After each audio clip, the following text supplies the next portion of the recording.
Hey guys, double wide 6, and today I'm working on a Bunton. It's a 36-inch zero turn. Come take a look. So here's the unit. Not sure what the year is. I'm thinking probably 80s, mid to late 80s. It's got a metal tank that was dry, but it had some rust in it, so I cleaned that out.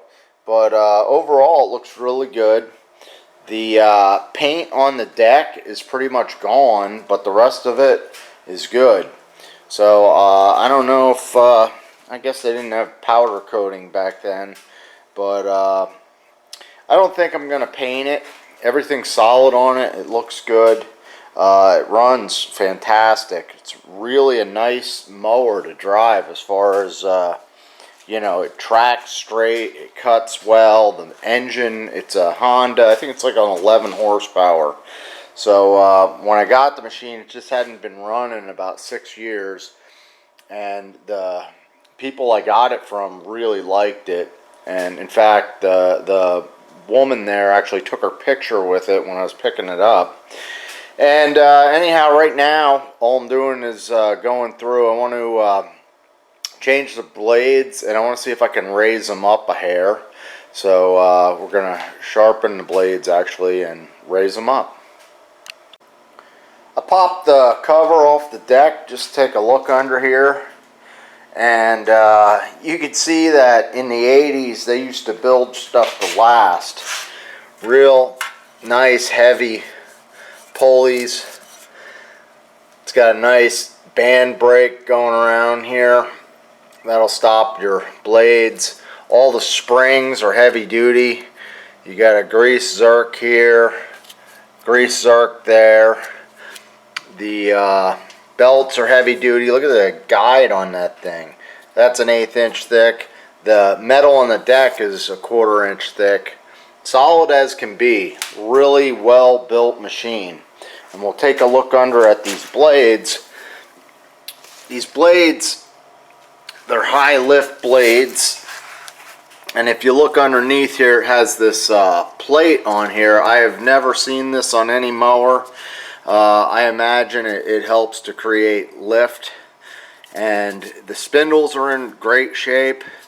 And once again, grease zerks underneath, where a lot of these newer mowers don't have that, and real tight baffling. This mower, I did a little bit of cutting with it, and it cut great. So these blades look like they're in pretty good shape. I'm just going to put a new edge on them and put them back on there, and we'll grease up this unit. Just going to take off the blade here.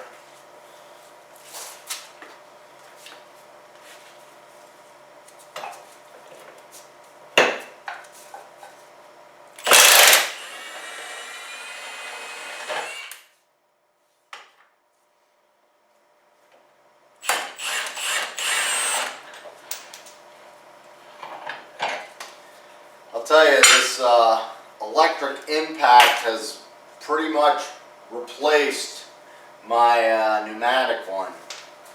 I love this thing. So there's a couple ways to lift the blades. A lot of the, well, most of the newer units, you just put spacers in here and you can shift them up or down to raise and lower the wheels, and you pull a pin.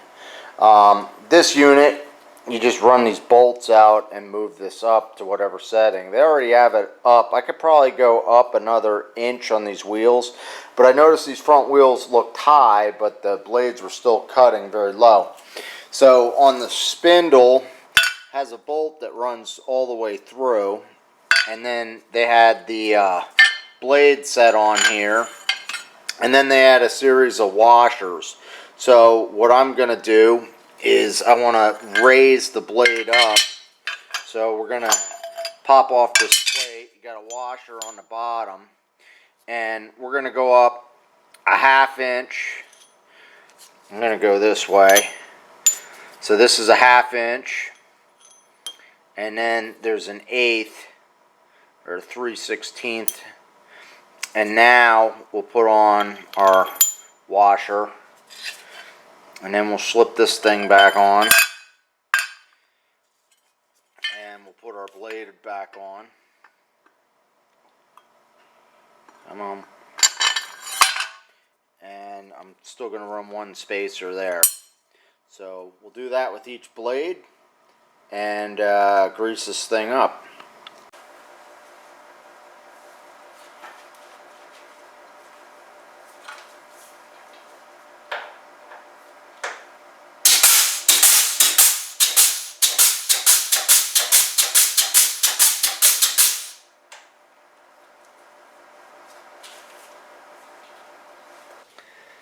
Last thing I'm going to do is show you guys this unit running.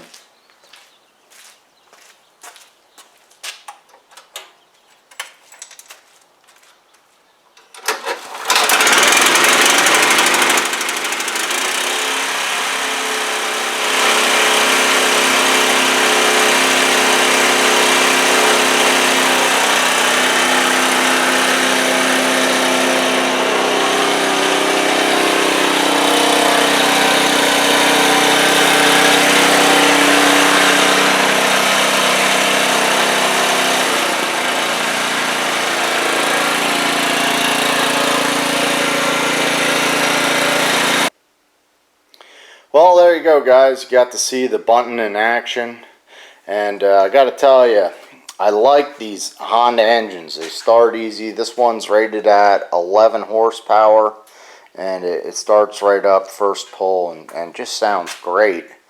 Another thing I wanted to show you about this mower. If you look, this is how you engage the mower deck. It has this real nice heavy lever that locks in place, and it uses these heavy duty ball linkages, so you can see how nice that is. And this lever here, you push the button, and there's a pin down in here. When you hit that button, that pin locks. It's very solid. That's for adjusting the speed. This is a belt drive unit. You'll also notice all the returns on these handles are really solid, well built, all spring loaded, ready to go. No issues with any of this stuff. Here's another example of great craftsmanship. You can see another ball linkage there, and you know, at least this is even thicker than 1/4 inch. It's like 5/16 shaft here. These old mowers are built to last. I mean, this thing was very well taken care of, and it's a very nice looking mower. And I don't know much about the Bunton mowers. I'm not sure who owns the name. I don't think Bunton still makes mowers. I don't know. It reminds me of a Bobcat, the color. I don't know if Bobcat bought them out or not. I really don't know, and I don't see many of these around my area. The tag says it's from Louisville, Kentucky, and the model is a 1336-311. So real nice machine. You guys got to let me know what you know about these Buntons and what you think of them. Has a metal tank, which I guess most of the older mowers did. So the tanks can rust, but the plastic ones can crack, so go figure. Alright guys, so hopefully you enjoyed the video, and let me know what you think. Thanks for watching, and take care.